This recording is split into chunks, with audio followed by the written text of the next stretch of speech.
Este servicio de Pascua se encarga de un punto que para el ser humano actual, que es más alfabetizado, con mayor información y conocimiento de la cultura, en comparación con el ser humano de otros tiempos, es muy difícil de aceptar.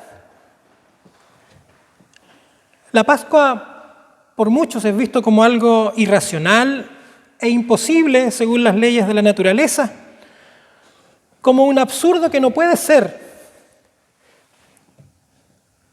Sin embargo, es el cumplimiento de lo ya anunciado por los profetas.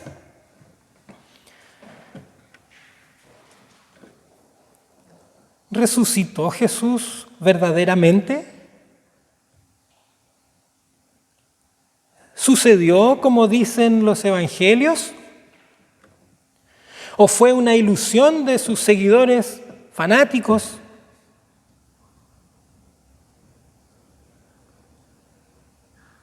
¿Cómo pudo ocurrir? Creo que es natural cuestionarse la resurrección, porque nuestra mente y nuestro corazón son muy pequeños al lado de ella. Pero no es culpa de la resurrección, ni de Dios mismo. Ahora, si alguien me hiciera a mí estas preguntas, ¿resucitó Jesús verdaderamente? ¿Cómo fue? ¿Será como dicen los evangelios? Sinceramente, yo no podría entablar una discusión racional sobre el tema,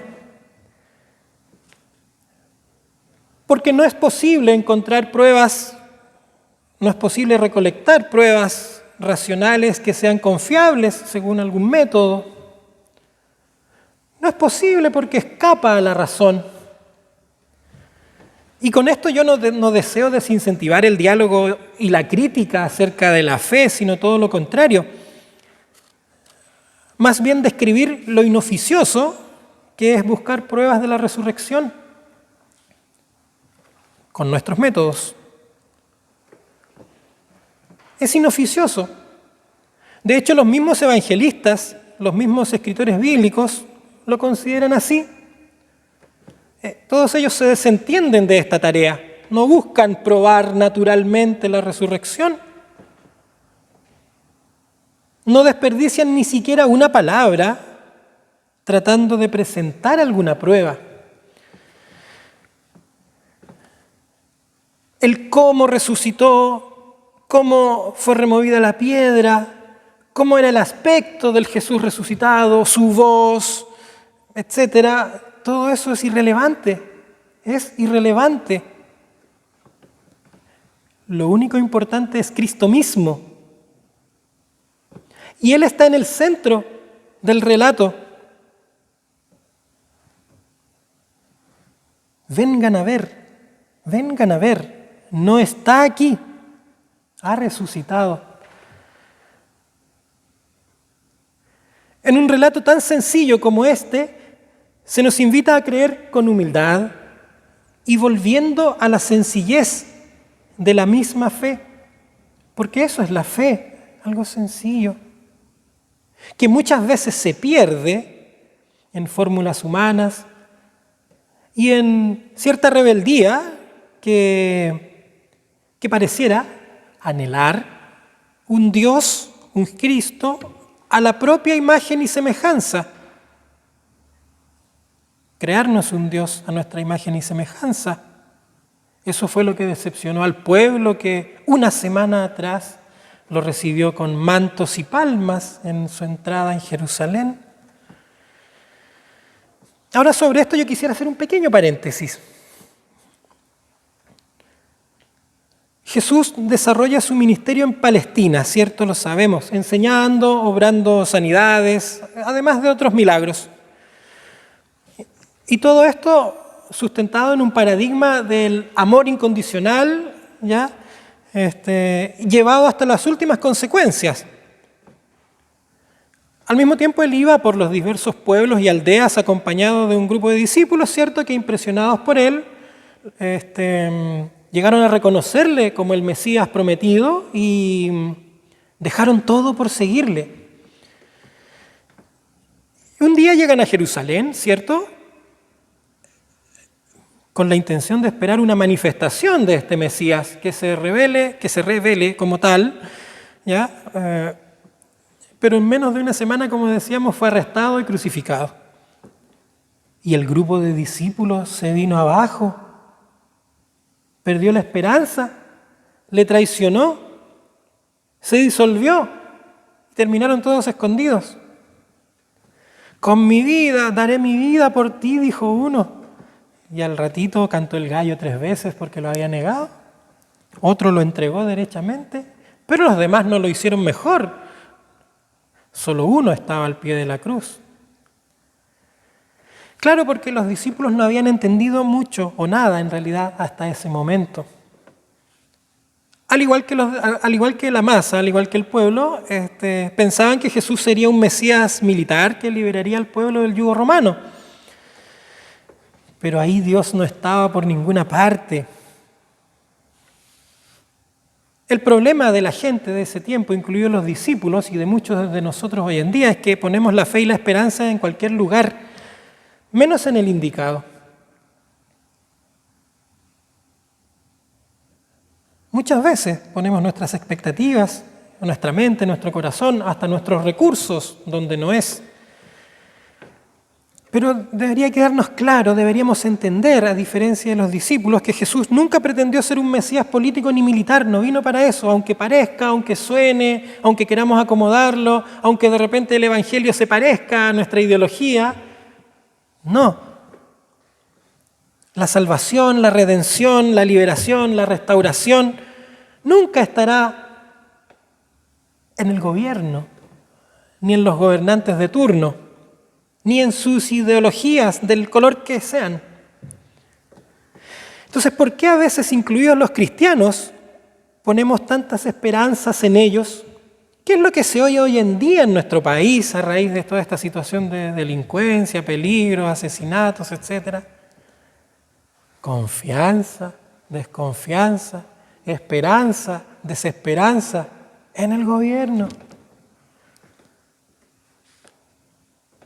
Yo me pregunto por qué no dejar de servir de una vez por todas, por qué no dejar de servir a 2 señores y romper con uno y creer más y seguir al único, al verdadero, a Cristo. ¿Será que algún día nosotros como individuos y también como sociedad aprenderemos de tantos tropiezos y caídas? Yo sinceramente creo que es hora hoy.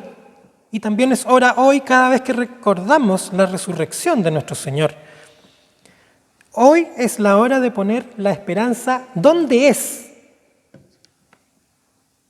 Si no, viviremos hasta el último día sintiendo que a nuestro héroe de turno lo han crucificado y terminaremos con miedo, escondidos, disueltos, etc. ¿Y queremos eso?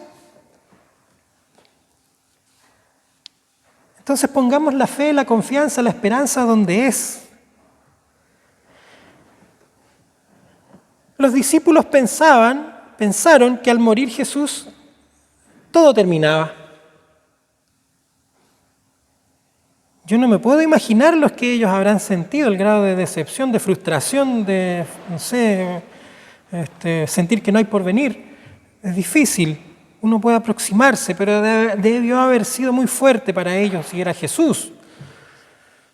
Pero no fue así. No se terminó la vida para ellos.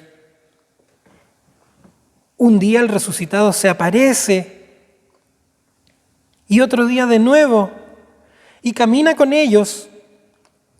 Y ahí ellos comienzan a entender. Y de un momento a otro, este grupo de miedosos, devastados, desesperados, se levantó,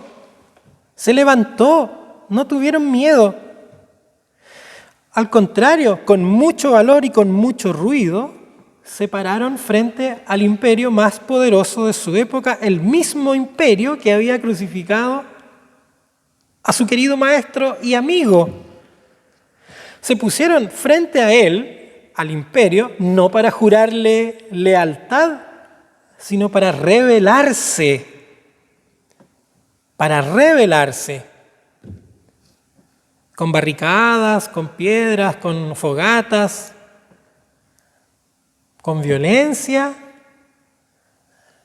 ¿Cómo fue la rebelión de los apóstoles? Con el anuncio del Evangelio. Con el anuncio del Evangelio. Y miren el resultado de esa obra. El resultado de esa obra es el que está a tu lado. ¿Cuántos años han pasado? Tú y yo somos el resultado de ese entendimiento que el Espíritu puso en esos hombres y también en tantas otras mujeres. Pero ¿cómo llegaron a esto? ¿Acaso probaron la resurrección? Ellos fueron la excepción y encontraron pruebas naturales de la resurrección. ¿Y por eso perdieron el miedo y se armaron de valor? Para nada. Fue la experiencia con el resucitado lo que les fortaleció. Hermanos y hermanas, es el camino diario con Cristo lo que necesitamos para vivir.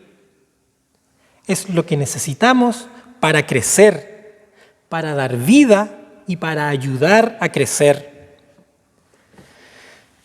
Queridos y queridas, como decía hace un rato, no deseo despreciar la sana conversación sobre los temas de la fe, para nada, ni tampoco condenar la duda, ni la dificultad que a veces tenemos para creer. Al contrario, yo preferiría que conversáramos más acerca de esas críticas que podemos tener a la fe, de esos puntos que no nos cierran. Y también preferiría que seamos capaces de compartir entre nosotros como hermanos y hermanas nuestras dudas, que nos pudiéramos abrir mutuamente, que pudiéramos expresar nuestra flaqueza y debilidad y que juntos pidamos a Dios que aumente la fe. Yo preferiría eso, en ningún caso desincentivarlo. Simplemente quisiera poner en perspectiva lo que se presenta en esta noche. Lo que se presenta en medio de la oscuridad y que la va disipando. Esto que se presenta en esta noche de la cual fue escrita, mi noche se transformará en día, debe servir de inspiración para nosotros, su iglesia. Y es cierto, llevamos un trazo recorrido. De hecho, ¿por qué nos reunimos cada domingo y no el sábado o cualquier otro día? Porque lo que hoy pasa es un aspecto, pero de primer orden para nuestra fe. Todos los domingos estamos celebrando la resurrección, no el sábado, no otro día. Y la invitación es entonces a permanecer en el espíritu de la resurrección. No necesitamos pruebas para ello. Simplemente necesitamos aceptar la invitación de escuchar el testimonio de los apóstoles, de recordar la obra de Jesús, o sea, de traerla otra vez al corazón, revivirla, reexperimentarla y reconocerla tanto en la historia general como en mi historia, en mi vida. Pongamos la resurrección en perspectiva. Pongamos la resurrección en perspectiva. No es una celebración del pasado, no es una reliquia, no es algo lejano. Es la celebración del mismísimo resucitado que vive realmente para llenarnos de vida. Este resucitado que diariamente quiere que escuchemos con el corazón. No está aquí, no está en las tumbas, no está en la muerte, no está ni en la muerte suya ni en la tuya. Está en la vida. Por eso te dice que no tengas miedo. Estuvo muerto, pero ahora vive por los siglos de los siglos. Hermanos y hermanas, celebrar la Pascua de Resurrección es un manifiesto, una declaración de intenciones. Más o menos así. Celebrar la Pascua es vivir mi vida en forma diferente, con el resucitado junto a mí, en medio de las pruebas, en medio de las dificultades, de lo bueno, de lo malo, de lo feo, de lo bonito, de lo privado, etc. Creyendo que pase lo que pase, aún lo malo, Él seca mis lágrimas y me levanta. No hay ansiedad, depresión, opresión, decepción que pueda contra Él. Incluso de mis propios pecados y de mi propia maldad, Él tiene misericordia, tiene paciencia infinita. Pues sí, en Cristo, si permanecemos en Cristo, no podemos permanecer al mismo tiempo. Es lo que acarrea muerte y decadencia. No es compatible. En Cristo vivimos siempre la Pascua. Vivimos siempre el éxodo de la esclavitud a la liberación. Vivimos siempre el paso de la muerte a la vida.